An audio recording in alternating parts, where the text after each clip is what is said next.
Now we will further discuss about buffer solutions. In previous lecture, I have told you that the buffer solutions are basically to maintain the pH of a solution when acid or base are added to it.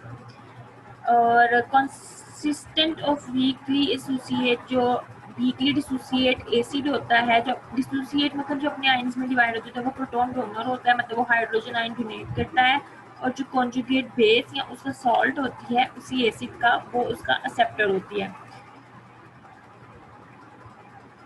Suppose in a buffer system containing sodium hydrogen carbonate and carbonic acid,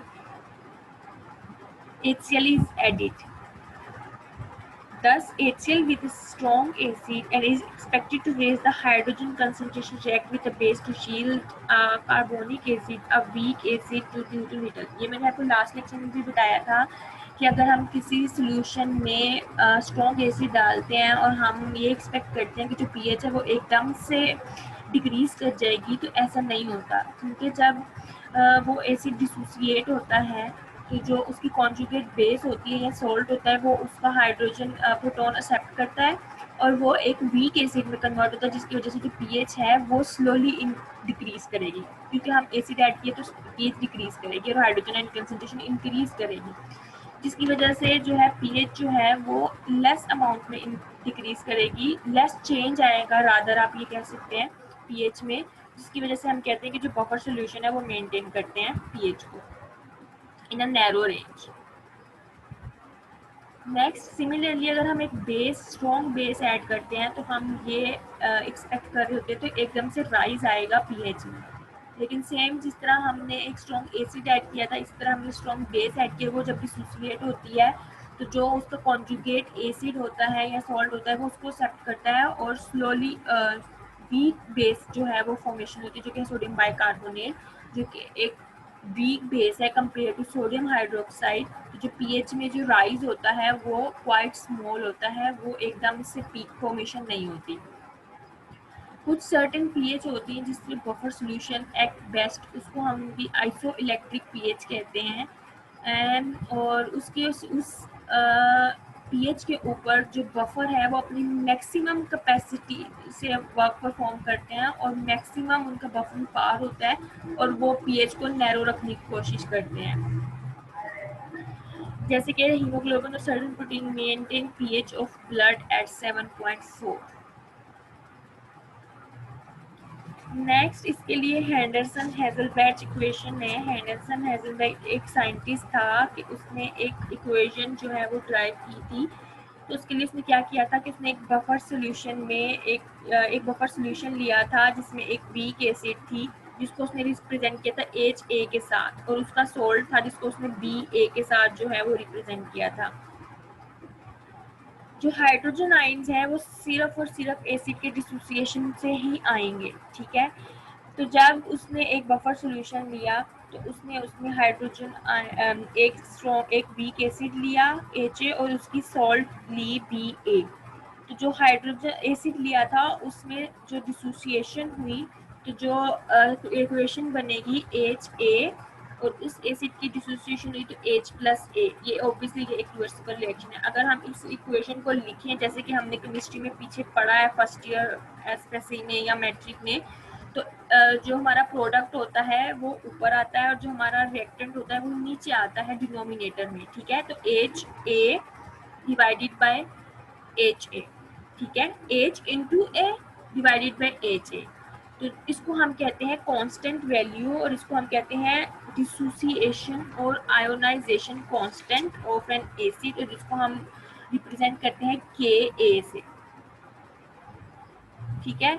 अगर हम बात करें कि हम both side पे log लें, ठीक है, तो जो हमारा लेफ्ट हैंड साइड है जो कि हमारा है H into A divided by HA, यहाँ भी लॉग लें, और जो हमारा डिसोसिएशन कांस्टेंट है जिसको हमने आयोनाइजेशन कांस्टेंट का हमने Ka से रिप्रेजेंट किया है उसका भी लॉग लें, दोनों तरफ लॉग लें और फिर नेगेटिव से मल्टीप्लाई करें दोनों साइड्स को, जिस तरह हम मैथ्स में मल्टीप्लाई करते हैं, तो हम कहते हैं कि जो माइनस लॉग H है उसे हम कहते हैं pH. तो ये हो जाएगा pH minus log A divided by HA, ठीक है। और इसी तरह हमने जो माइनस log A KA लिया है तो वो बन जाएगा PKA, ठीक है। उसको इक्वेशन को फिर हम इस तरह लिख सकते हैं pH is equal to PKA, क्योंकि हमने जो नेगेटिव वाली वैल्यू थी उसको PKA के साथ शिफ्ट कर दिया है, तो pH is equal to PKA plus log A divided by HA। तो हम इसको इस तरह भी लिख सकते हैं pH is equal to PKA, क्योंकि हम A को रिप्रेजेंट कर रहे हैं बेस के साथ, तो वो आ जाएगी log into base divided by AC, तो ये हो जाएगा log बेस ओवर AC, ठीक है। या हम इसको ये भी कह सकते हैं कि बेस जो है वो प्रोटॉन एक्सेप्टर होती है और जो एसिड है वो प्रोटॉन डोनर होता है, तो हम इसको इस तरह भी लिख सकते हैं pH is equal to PKA plus log proton acceptor divided by proton donor, ठीक है। ये हो गई हेजलसन हेजलबैच इक्वेशन। नेक्स्ट हम डेमोन्स्ट्रेट करते हैं कि जो एक बफर है वो किस तरह अपना एक्शन परफॉर्म करता है और एक नैरो रेंज डिटरमिन करता है किसी भी एसिड और उसकी बेस की एक पीएच पे, स्पेसिफिक पीएच पे उसकी बफरिंग कैपेसिटी मैक्सिमम होती है।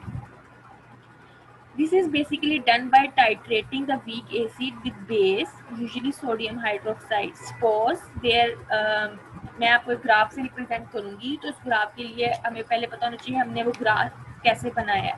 तो उस ग्राफ को बनाने के लिए हमने सपोज किया कि हमने 10 ml का 0.1 मोलर सोल्यूशन लिया है एसिटिक एसिड का, ठीक है, एक फ्लास्क में, और उसकी पीएच नोट कर लिया। Now, sodium hydrosolution of the same strength 0.1 molar is added in small measured amount at a time and the rise in pH is noted. After each addition, till all of 10 ml of sodium hydroxide solution has been consumed. आपने titration methods किए होंगे अपनी obviously chemistry practical में, तो ये similarly वैसे ही है कि उन्होंने एक फ्लास्क में जो है वो सोडियम एसिटिक एसिड का सोल्यूशन लिया है 0.1 मोलर 10 ml, ठीक है, और उसमें उन्होंने एक बेस ऐड किया सोडियम हाइड्रोक्साइड की 10 ml ही, और उसको वक्फे वक्फे से डाला है जब तक वो 10 ml खत्म नहीं हो गया, ठीक है। और फिर उसके थ्रू उन्होंने रीडिंग्स लेके ग्राफ प्लॉट किया है, और ये वो ग्राफ है जिसकी आपको एक्स एक्सिस पे मिल रहा है 0.1 molar sodium hydroxide added into an acetic acid solution, ठीक है। और पीएच कि पीएच किस तरह इंक्रीज हुई जैसे जैसे हमने 0.1 मोलर सोडियम हाइड्रोक्साइड ऐड किया, ठीक है। The first point is the pH of 0.1 molar acetic acid at the start is well above zero, unlike the case with 0.1 molar HCl. The reason is that whereas HCl is almost completely dissociate, acetic acid dissociate very little, and for this reason, much lesser number of free hydrogen ions are present to begin with. इसमें वो कहना चाह रहा है, इसने दो acid को compare किया है, एसिटिक एसिड को HCl को। HCl जो है वो एक स्ट्रॉन्ग एसिड है और वो अगर हम उसे ऐड करते हैं तो वो फौरन अपने आइंस में जो है वो डिसोसिएट हो जाता है। दैट्स वाई हम उसकी पीएच स्टार्ट करते हैं 0 से, उसमें हाइड्रोजन आयन कंसंट्रेशन 0 है, ठीक है। लेकिन एसिटिक एसिड जो है वो एक स्ट्रॉन्ग एसिड नहीं है कंपेयर टू HCl, वो एक वीक एसिड है, तो वो स्लोली डिसोसिएट होता है, ठीक है। स्लोली डिसोसिएट होने की वजह से उसके पास कुछ हाइड्रोजन आयन अवेलेबल होते हैं, दैट्स वाई हम उसकी पीएच जो है वो 2 से स्टार्ट करते हैं, अराउंड 2।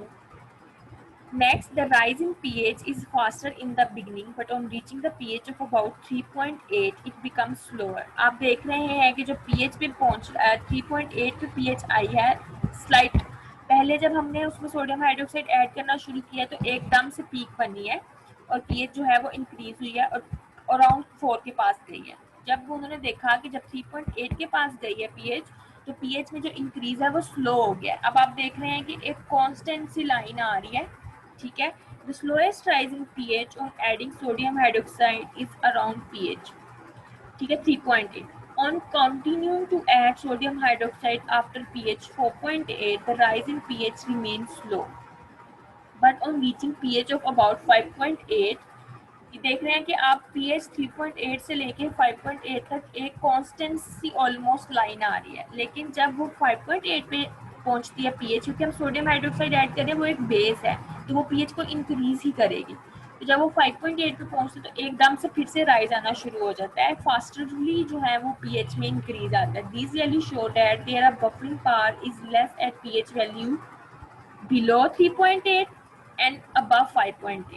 ये सोडियम हाइड्रोक्साइड ऐड जब हमने किया है तो जो एसिटिक एसिड का बफर है उसकी कैपेसिटी कम थी, 3.8 से जब नीचे था और 5.8 से जब ऊपर था। जो उसकी मैक्सिमम बफरिंग कैपेसिटी थी, बफरिंग कैपेसिटी मींस कि वो अपनी पीएच नॉर्मल मतलब मेंटेन कर सकता था, वो 3.8 से 5.8 के बीच में थी। और जब अगर हम उनका मीन भी लें तो वो 4.8 बनता है। और उन्होंने ये टाइट्रेशन के थ्रू भी देखा कि 4.8 पे जो मैक्सिमम बफरिंग कैपेसिटी थी वो एसिटिक एसिड बफर की थी 4.8 पे। तो हम उसको कह सकते हैं कि वो उसकी maximum buffering capacity acetic acid की 4.8 पीएच पे होती है।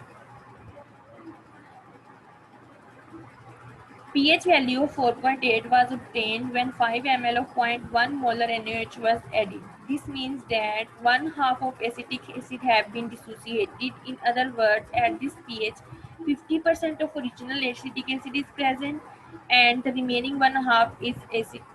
कि वो कहना चाह रहा है कि जो pH 4.8 थी उसमें 50% जो एसिटिक एसिड था वो डिसोसिएट हो चुका था और हाफ जो था वो अनडिसोसिएट था, मतलब हाफ अपने हाइड्रोजन आयन दे चुका था, हाफ अपने हाइड्रोजन आयन उसके पास ही थे। The pH at which this situation is seen, half of the weak acid is dissociated and half is undissociated, is called pKa of that acid. तो हम कह सकते हैं कि जो एसिटिक एसिड है उसकी pKa जो है वो 4.8 है। If equal volume of weak acid and its conjugate base both having the same molar strength are mixed, the pH of mixture will be remain same. अगर हम एसिड भी उतना ही लेंगे और बेस भी उतना ही लेंगे तो 1 डिवाइडेड बाय 1 हो जाएगा, जैसे हमने हेज़लबर्ग इक्वेशन में पढ़ा है। ठीक है, pH is equal to pKa plus log base over acid. तो बेस भी 1 और एसिड भी 1, तो वो हो जाएगा 1 डिवाइडेड बाय 1 1, और जो log 1 होता है वो इक्वल टू 0 होता है। ठीक है, तो जो pH है वो अपनी pKa के इक्वल हो जाएगी। It has been mentioned that pK is the minus log of dissociation constant of an acid. pKa value of strong acid are lower than that of weak acid. क्योंकि हमने पढ़ा है कि वो माइनस लॉग है तो माइनस मीन के degree है, तो जितना ज़्यादा स्ट्रॉन्ग एसिड होगा उसकी जो pKa वैल्यू होगी वो कम होगी, जितना वीक एसिड होगा उसकी pKa वैल्यू ज़्यादा होगी। डायप्रोटिक एसिड वो होते हैं जिनमें 2 हाइड्रोजन आयन अवेलेबल होते हैं, जैसे कि सल्फ्यूरिक एसिड है, कार्बोनिक एसिड है, ये H2SO4, H2CO3, इनमें 2 हाइड्रोजन आयंस की बनने की एबिलिटी है, तो ये डायप्रोटिक एसिड होते हैं। वो एसिड उनकी 2 pKa वैल्यू होंगी। एक pKa वैल्यू जब वो अपना एक हाइड्रोजन आयन डिसोसिएट कर देंगे, जब वो अपना दूसरा हाइड्रोजन आयन करेंगे तो pKa2। इसी तरह ट्राइप्रोटिक एसिड्स होते हैं जिनमें 3 हाइड्रोजन आयंस रिएक्ट करने की कैपेबिलिटी होती है, उन्हें हम ट्राइप्रोटिक एसिड्स कहते हैं, जैसे कि फॉस्फोरिक एसिड H3PO4। ठीक है, तो उसकी pKa1 होगी, pKa2 होगी, pKa3 होगी। Next is indicators and pH metry. जैसे कि मैंने आपको बताया है कि आपने पीछे पढ़ी है टाइट्रेशन वाला, आप प्रीवियस क्लासेस में पढ़ के आ चुके हैं टाइट्रेशन, इंडिकेटर्स, पीएच मीट्री। तो इंडिकेटर्स क्या होते हैं? Indicator are used to find out the acidic और alkaline reaction of solution. An indicator is a weakly ionizing acid or base having distinct color in an unionized state and a different color in ionized state। जैसे कि आपने indicator पढ़ते थे नॉफ्थलीन, orange red. ठीक है, ये different, जब आप उसको फ्लास्क में ऐड करते हैं तो वो पिंक कलर देता है, लेकिन जब आप उसमें एसिड ऐड करते हो तो वो आहिस्ता आहिस्ता लाइट पिंक होना शुरू हो जाता है या क्लियर हो जाता है, वाइट कलर आ जाता है। ठीक है, तो ये उनकी डिसोसिएशन को शो कर रहा होता है। जब उनका फॉर एग्जांपल फिनोफ्थलीन है, आपने फिनोफ्थलीन से सारी टाइट्रेशन की हुई है प्रीवियसली, तो जब हम उनसे बेस में ऐड करते हैं तो वो पिंक कलर देता है। ठीक है, पिंक कलर का मतलब है कि वो अभी डिसोसिएट नहीं हुआ। ठीक है, अनडिसोसिएट है। जैसे जैसे आप उसमें एसिड ऐड करते हो वो डिसोसिएट होना शुरू होता है, तो उसका पिंक कलर जो है वो व्हाइट में चेंज होना शुरू हो जाता है। ठीक है, यहाँ पे उन्होंने एक एग्जांपल दिया कि सपोज एक एसिडिक इंडिकेटर है जो कि has a red color when completely dissociate and blue color when undissociate. तो जब हम वो रेड कलर में प्रेजेंट है तो मतलब वो जो है वो डिसोसिएट फॉर्म में है, और जब वो ब्लू कलर में प्रेजेंट है तो वो अनडिसोसिएट में है। और अगर कोई ब्लू और रेड के बीच का कलर होगा तो वो मतलब हाफ ब्लू और रेड का बीच होता है पर्पल, सबको पता है, ठीक है। तो मतलब वो हाफ आयोनाइज हो चुका है, हाफ अनडिसोसिएट है, तो वो एक 50-50% वाली सिचुएशन में प्रेजेंट है। Each indicator has a different pH range over which it is completely dissociate and undissociate. Decreasing or increasing the pH beyond this range will not have any further effect. यहाँ पे different जो हैं वो phenolphthalein है, उसकी pH range 8.3 to 10 है, ठीक है। मतलब 8.3 और 10 पीएच के जाके वो कम्प्लीटली डिसोसिएट हो जाता है। It is colorless at pH 8.3 or less or give red to or pink color at pH or more. Next determination methods कौन से हैं पीएच के?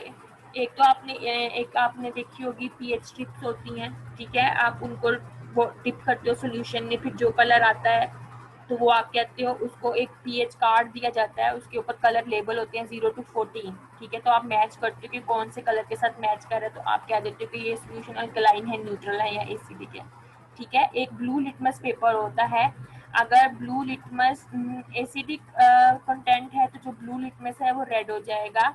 और एक रेड लिटमस पेपर होता है, अगर ब्लू कन्वर्ट रेड तो लिटमस इनटू बेस है तो जो रेड लिटमस पेपर है वो ब्लू हो जाएगा। एक तो ये मेथड है। एक दूसरा होता है बाय इलेक्ट्रोमेट्रिक मेथड। इसमें क्या होता है, एक अपरेटस होता है, 2 इलेक्ट्रोड्स होते हैं, ठीक है। एक ग्लास इलेक्ट्रोड होता है, एक कैलोमेल इलेक्ट्रोड होता है, दोनों are dipped in the unknown solution. The glass electrode in a glass bubble containing known concentration of HCl, ठीक है। When it is dipped in a solution of unknown pH, a potential difference is set in proportion to the difference in the concentration between hydrogen ion inside the glass and hydrogen ion in the solution with the unknown pH. The calomel electrode acts as a reference electrode. It contains mercurous chloride paste, which is surrounded by potassium chloride solution. The potential difference in the glass electrode with reference to the calomel electrode is first amplified and then measured with a potentiometer. The pH value of unknown solution is read directly from a calibrated scale. आपको पता होना चाहिए method का, मतलब आपको deep जाने की जरूरत नहीं है, उसके मेथड पता होना चाहिए।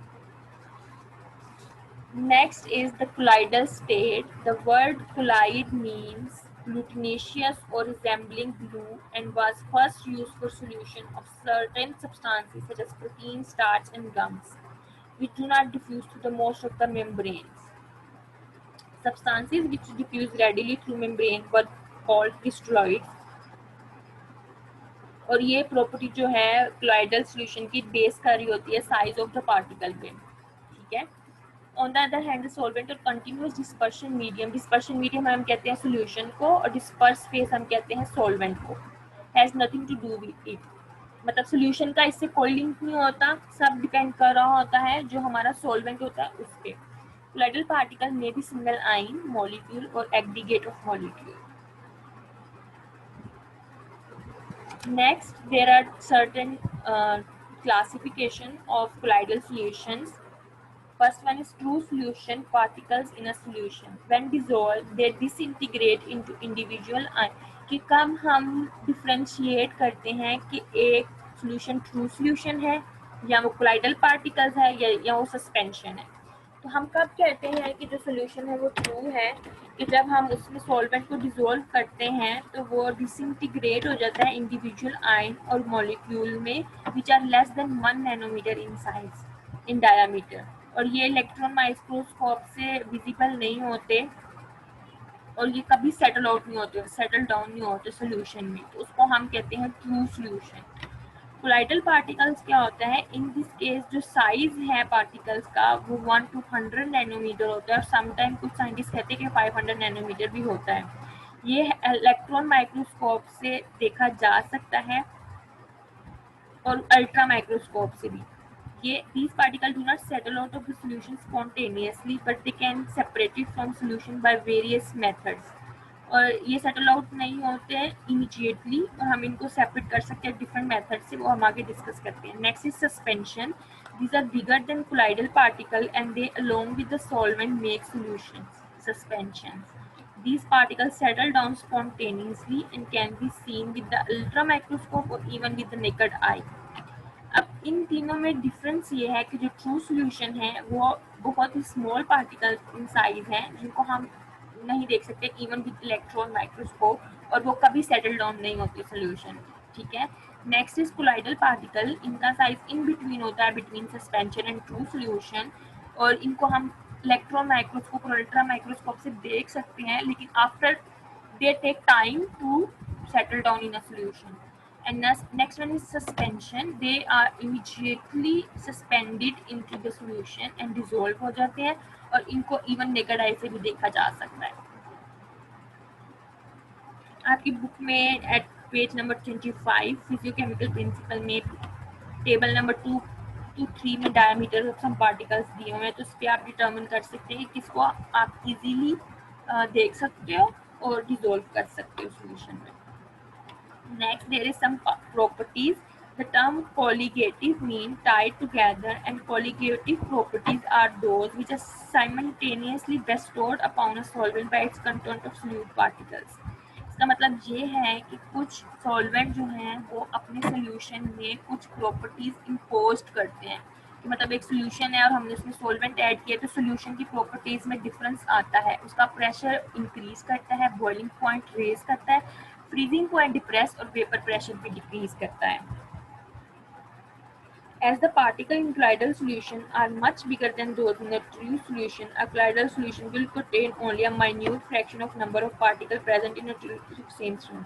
For example, कि एक चीज़ है जिसका साइज बड़ा है और एक का छोटा है, तो अगर हम सेम वॉल्यूम ले रहे हैं लेकिन ट्रू सॉल्यूशन में कैपेसिटी ज़्यादा है उस चीज़ को फिल करने की। ठीक है।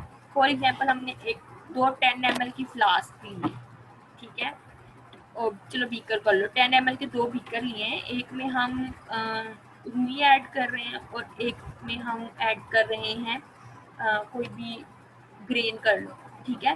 तो क्योंकि रूई बहुत लाइट वेट होती है और उसमें सेम चीज़ है लेकिन हम रूई ज़्यादा भर सकते हैं, ग्रेन कम भर सकते हैं। ठीक है। तो उसने यही बात की है कि जो कोलाइडल सॉल्यूशन है उसका साइज ज़्यादा होता है ट्रू सॉल्यूशन के पार्टिकल से, तो एक सेम स्ट्रेंथ के सॉल्यूशन में ट्रू सॉल्यूशन जो है वो ज़्यादा प्रेजेंट होता है, कोलाइडल पार्टिकल्स जो है वो कम प्रेजेंट होते हैं।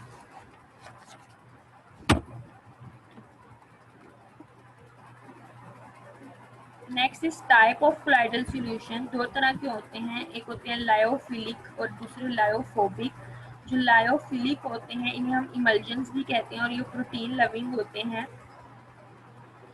Prepared by direct mixing with dispersion medium, little or no charge on particles, particles generally solvated, viscosity higher than dispersion medium, precipitated by high concentration of electrolytes, reversible, do not exhibit Tyndall effect। Tyndall effect मैं आपको आगे next explain करती हूँ। Particle migrate to anode और cathode or not at all।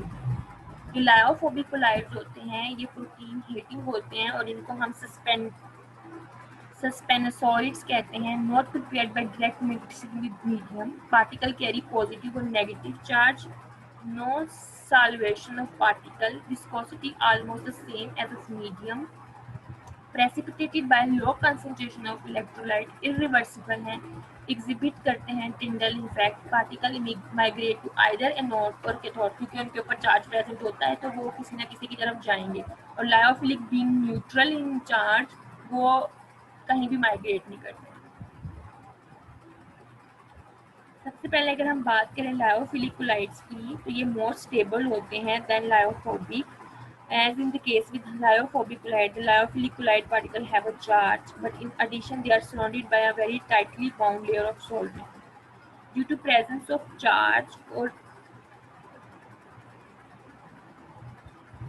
lyophilic पे charge और उनके गिर्द अराउंड एक लेयर होती है सॉल्वेंट की, तो वो क्या करते हैं कम प्रेसिपिटेट हो, ठीक है। अगर हम उनमें कोई इलेक्ट्रोलाइट ऐड करेंगे, अमोनियम सल्फेट ऐड करेंगे, कुछ करेंगे, तो वो लेस प्रेसिपिटेट होंगे। लेकिन लायोफोबिक है, उनके गेट जो है वो कोई सॉल्वेंट की लेयर नहीं होती, तो वो जल्दी प्रेसिपिटेट हो जाते हैं। ये उन दोनों में डिफरेंस है।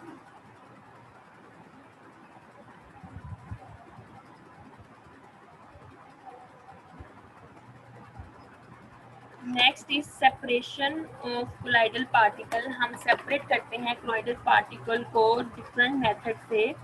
अगर हम किसी भी कोलाइडल सॉल्यूशन को अलाउ करें कुछ टाइम के लिए कि वो वैसे ही पड़ा रहे without being undisturb, the particle is settle down. This is called the ageing of colloidal solution. लेकिन इसको कुछ टाइम लगता है and precipitate may not be complete. तो इसके लिए हम डिफरेंट मेथड यूज करते हैं कि उन्हें सेपरेट कर लें। The first one is electrophoresis. If an electric current is passed through a colloidal solution, the particle being charged will travel to the opposite charged electrode. Obviously, जो charge particle होते हैं वो अपनी ऑपोजिट डायरेक्शन में move करेंगे। अगर किसी के ऊपर नेगेटिव चार्ज है तो वो पॉजिटिव की तरफ जाएगा, अगर पॉजिटिव चार्ज है तो वो नेगेटिव की तरफ जाएगा। The next one is precipitation with the electrolytes. इसमें ये होता है कि हम इसमें एक इम्प्योरिटीज़ होती हैं या कोई भी कोगुलेंट ऐड करते हैं सॉल्यूशन में, तो वो कोगुलेंट या इम्प्योरिटीज़ क्या करती हैं, वो उन पार्टिकल्स को सॉल्वेंट को ट्रैप कर लेती हैं और उन्हें बॉटम पे सेटल डाउन कर लेती हैं, ठीक है। तो उसकी बेस पे भी हम सेपरेट कर सकते हैं उनको, और फिर हम बाद में इम्प्योरिटीज़ को सेपरेट कर लेते हैं अपने सॉल्वेंट से जिसको हमने चाहिए होता है सॉल्यूशन में से। Next one is ultracentrifugation. It's the separation of colloidal particles by subjecting them to a force of several thousand or even hundred of thousands of gravity in a special apparatus called centrifugage. On subjecting to ultracentrifugation, the lighter particle come to the surface while heavier particle sinks to the bottom. जितनी ज़्यादा speed होगी, ठीक है, उतनी ज़्यादा particles जो हैं वो जल्दी सेटल डाउन करेंगे बॉटम पे, और जो हमारे पास लाइटर पार्टिकल जो है वो सरफेस पे आ जाएंगे और जो हैवियर पार्टिकल है वो डाउन चले जाएंगे। तो इसकी बेस पे हम सेपरेट कर सकते हैं। One type of ultracentrifugage has optical devices which with the rate of settling or floating of various colloid particles can be followed and photographed. अब डिफरेंट टाइप ऑफ अब टेक्नोलॉजी इतनी डेवलप हो गई है कि अब मशीनरी और से और एडवांस होती जा रही है। तो बेसिक प्रिंसिपल यही होता है कि अंडर स्पीड के ऊपर जो है वो सेंट्रीफ्यूज किया जाता है और लाइटर पार्टिकल ऊपर आ जाते हैं, हैवियर नीचे चले जाते हैं। The rate of flotation or sedimentation of particle given important information about size or the molecular weight and even the chemical nature of colloidal particle. For expressing the flotation coefficient and sedimentation coefficient, the term used are Swab flotation unit and Swedberg sedimentation unit. Next is ultrafiltration. It is a process of filtration under pressure. Most light particles being very small in size will pass through the ordinary filter paper. Therefore, special filter made of unglazed porcelain are used separate from the solution.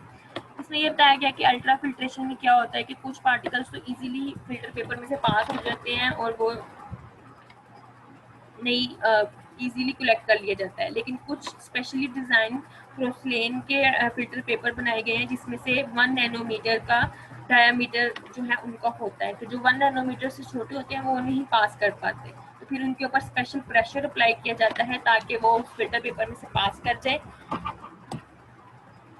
In the living body, ultrafiltration is responsible for the formation of tissue fluid. Ultrafiltration of the plasma is also the first step in formation of urine by kidney as it gives rise to glomerulus filtrate. आपने अगर kidney की filtration पढ़ी हो तो जो हमारी body में interstitial fluid है वो पास करता है ग्लोमेरुलर फिल्ट्रेट के तौर पे और मेम्ब्रेन में से पास करता है।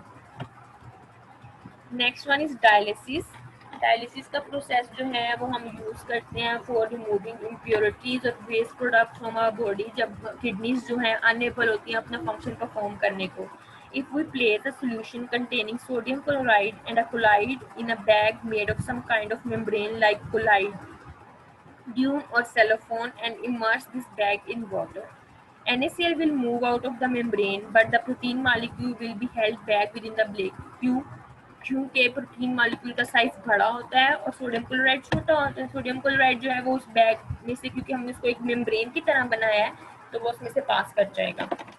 The factor which mostly determine this process is the size of the pore in the meshwork of the membrane. Similarly, हमारी बॉडी में भी ऐसे ही होता है कि सोडियम, हम अगर यूरिन रिपोर्ट देखते हैं ना, तो उसमें कुछ अमाउंट होती है सोडियम की, क्लोराइड की, तो हम कहते हैं कि हमारी ये नॉर्मल अमाउंट है। अगर हमारे यूरिन में इतना सोडियम या क्लोराइड आ रहा है या पोटाशियम आ रहा है तो नॉर्मल है, ठीक है। लेकिन अगर हमारी यूरिन रिपोर्ट में कि आपकी यूरिन में जो है प्रोटीन आ रही है, ग्लूकोज आ रहा है, तो इट्स अब नॉर्मल, क्योंकि नॉर्मली जो हमारी बॉडी में प्रेजेंट है, जो फिल्ट्रेट आता है किडनी में से, नेफ्रॉन में से, वो इतना स्मॉल कैपिलरीज होती हैं कि उसमें से प्रोटीन और ग्लूकोज मॉलिक्यूल पास नहीं कर सकते। अगर वो पास करें तो इट मीन्स कि जो मेम्ब्रेन है वो इफेक्टेड है, डिफेक्टेड, ठीक है। तो इसी तरह उन्होंने वो बैग भी बनाया कि उसमें से सोडियम क्लोराइड तो पास कर रहा है लेकिन प्रोटीन पास नहीं कर रही, क्योंकि वो मच बिगर देन सोडियम और क्लोराइड है,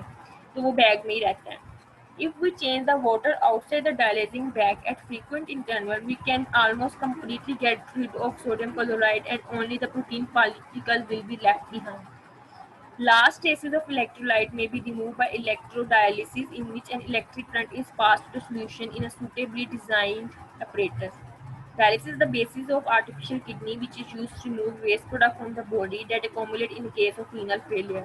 This type of dialysis is an example of extracorporeal dialysis, जिसको हम ह्यूमोडायलिसिस भी कहते हैं। इसके अलावा पेरिटोनियल डायलिसिस भी होता है, जिसमें हम पेरिटोनियल कैविटी को एज अ यूज करते हैं। पेशेंट की पेरिटोनियल मेम्ब्रेन को हम as a dialysing membrane use करते हैं, जिसमें से वेस्ट प्रोडक्ट जो है वो पास कर रहा होता है। The last process for separating the particles is adsorption. Adsorption is a phenomena जिसमें लेयर ऑफ आयन मॉलिक्यूल और एग्रीगेट ऑफ मॉलिक्यूल जो है वो एक मीडियम से कंडेंस अपॉन हो जाते हैं, उसकी सर्फेस से जाके अटैच हो जाते हैं, ठीक है। वो अब्जॉर्ब नहीं होते, वो एड्जॉर्ब होते हैं। एड्जॉर्ब मीन अटैच हो जाते हैं। डिफरेंट तरह के एड्जॉर्बेंट्स अवेलेबल हैं जो कि डिफरेंट प्रॉपर्टीज प्ले करते हैं, जिसमें से एक एक्टिवेटेड चारकोल है, सिलिका जेल है, काओलिन है, एल्यूमिनिया क्रीम है, फुलर्स अर्थ है। ये कॉमनली यूज्ड एड्जॉर्बेंट है। ये इसका फिनोमिना ऐसा क्लियर नहीं है, रिवर्सिबल प्रोसेस है। इसका जो मैकेनिज्म है वो अभी तक अनक्लियर है, लेकिन क्या होता है कि adsorbent enter into a loose combination with the material absorbed by means of latent valencies of atom in the surface layer, but this is not true in all cases. जैसे कि मैंने आपको कहा कि अभी उसका मैकेनिज्म अनक्लियर है। इन absorption of gases, liquid, solid and charcoal, when electrolyte are absorbed by charged particle in a colloidal solution, it is the ion with the opposite charge which is absorbed. The adsorbing property of an adsorbent is much increased by dividing into small size particles, क्योंकि surface size increase हो जाएगा तो ज़्यादा space होगी कि जो solvent है वो आके उस adsorbent मटेरियल के साथ अटैच हो जाए।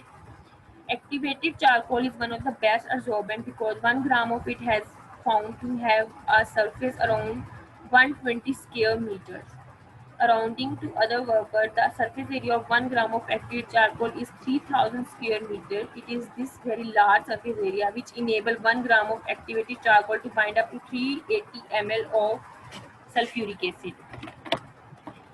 ये बहुत इंपॉर्टेंट फिनोमिना है, इसकी डिफरेंट एप्लीकेशन है जो हम अपनी डेली रूटीन में भी यूज़ कर रहे होते हैं। एडसॉर्बेंट जैसे कि चारकोल है, इसको हम यूज़ करते हैं डीकलोराइजिंग many solution.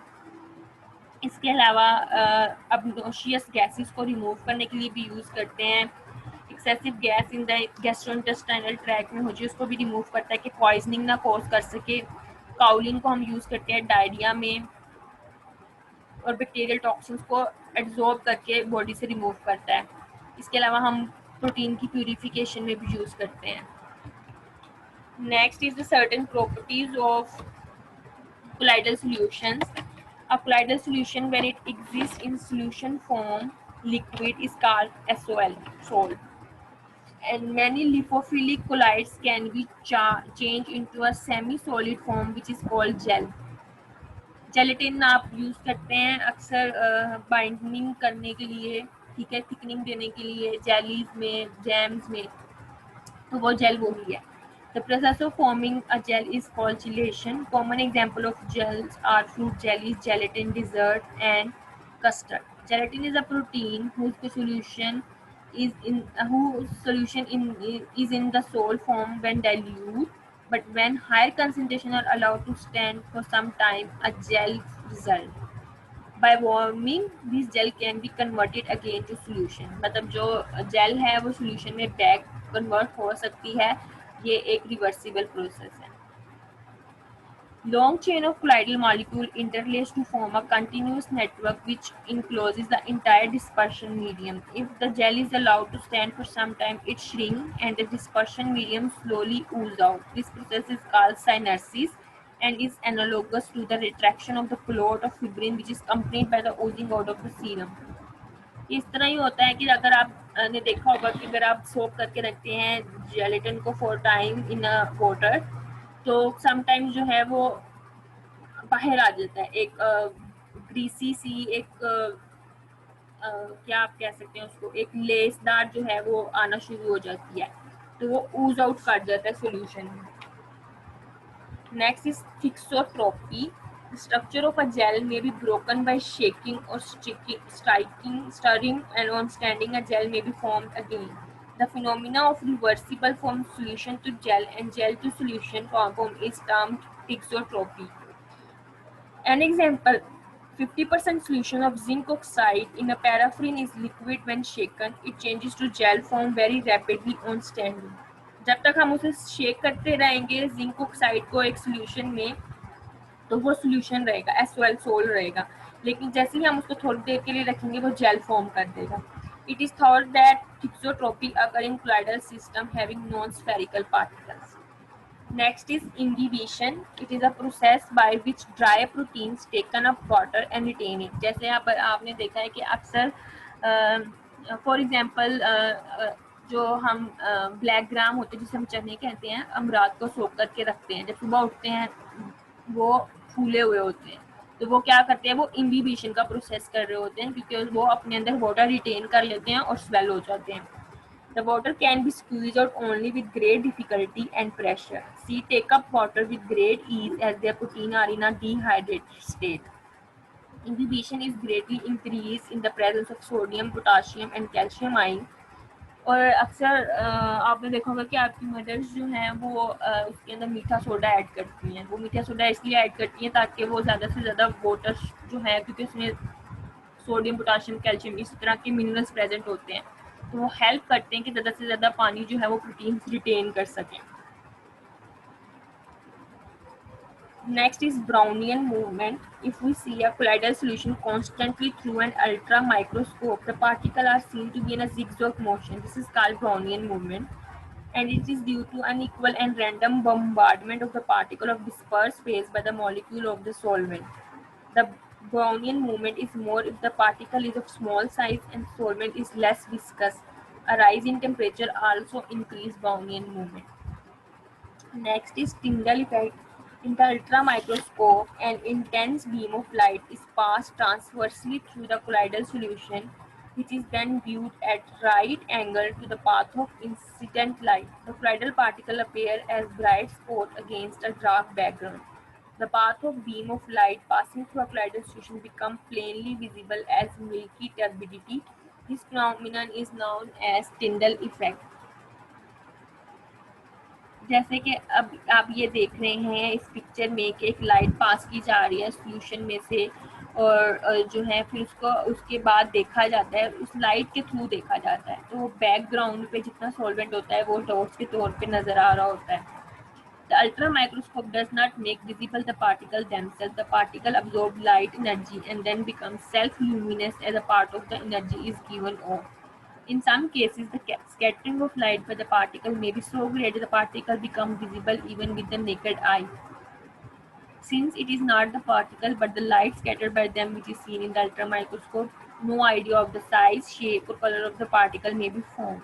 It should be noted that the Tyndall effect is shown only by extremely low concentration of colloidal particles. क्योंकि हम अल्ट्रा माइक्रोस्कोप से जो लाइट जा रही है उसके थ्रू देख रहे होते हैं, तो हम उसका साइज, कलर कुछ भी डिटर्मिन नहीं कर पाते.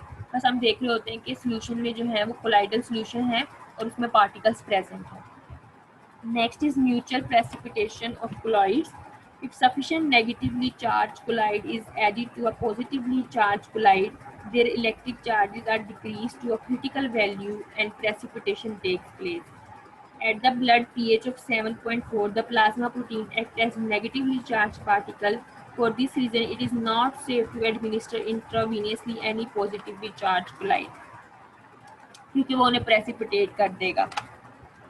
Next is protective colloids. When a gelatin solution is added to a gold sol, the particle of lipophilic gelatin are absorbed by the particles of the lyophobic gold, and gold particle become much more resistant to precipitation. इसमें वो ये कह रहा है कि जब हम एक जेलेटिन सोल्यूशन ऐड करते हैं गोल्ड सोल में, गोल्ड जो पार्टिकल हैं लायोफिलिक जेलेटिन के वो अब्जॉर्ब्ड हो जाते हैं लायोफोबिक गोल्ड से. जो गोल्ड पार्टिकल हैं वो रेजिस्टेंट हो जाते हैं कि वो प्रेसिपिटेट नहीं होंगे. The combination of lyophilic particle with those of lyophobic one cause the resulting particle to have properties similar to those of a lyophilic colloid.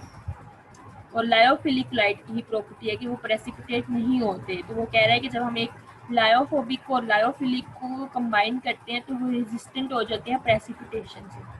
Gelatin, gum, acacia are used extensively as protective colloid for lyophobic colloids. Protective colloids are very important in physiology. It is probable that some of the calcium phosphate of blood plasma is held in colloidal suspension by the protective action of plasma proteins. The protein of milk serves as protective colloid of calcium phosphate aggregate suspended in milk. The bile salt and bile protein act as protective colloid to keep the relatively insoluble cholesterol and calcium salt of bilirubin in colloidal suspension. Stone may be formed in the gallbladder from the precipitation of such substance if sufficient protective colloids are not present. The protective colloid in the urine are in the same way thought to prevent some formation in the urinary tract. वो कह रहे हैं कि अगर ये precipitate हो जाएंगे तो ये जो है वो कोज करेंगे डिफरेंट कंडीशंस. तो उसको अवॉइड करने के लिए प्रोटेक्टिव कोलाइड्स ऐड किए जाते हैं जो कि उनको सस्पेंशन फॉर्म में ही रखते हैं.